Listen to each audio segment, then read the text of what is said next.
रात्रीच्या वेळी चोरांचा उच्छाद, ओम शांतीनगरात नागरिक भयभीत। शहादा शहरातील ओम शांतीनगर सन सिटी नंबर 2 परिसरात चोरट्यांच्या धुडगुशीने एकच खळबळ उडाली आहे। घरात व्यक्ती उपस्थित असतानाही निर्डावलेल्या चोरांनी घुसखोरीचा प्रयत्न करत आजूबाजूच्या घरांवर दगडफेक केली। या प्रकारामुळे संपूर्ण परिसरात भीतीचे वातावरण पसरले।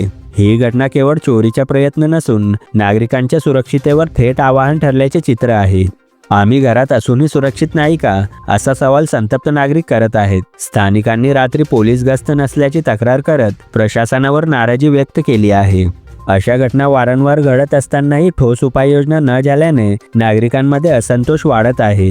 या घटनेनंतर परिसरातील नागरिकांनी रात्रीची गस्त वाढवावी, सीसीटीव्ही तपासणी करावी व चोरट्यांवर कठोर कारवाई करावी अशी जोरदार मागणी केली आहे। अन्यथा आंदोलनाचा इशाराही देण्यात आला आहे। शहादातील कायदा व सुव्यवस्था ऐरणीवर आली असून पोलीस प्रशासन आता तरी तातडीने पावले उचलणार का, असा सवाल नागरिक विचारत आहेत। NDT न्यूजसाठी राजू मंसूरी, शहादा।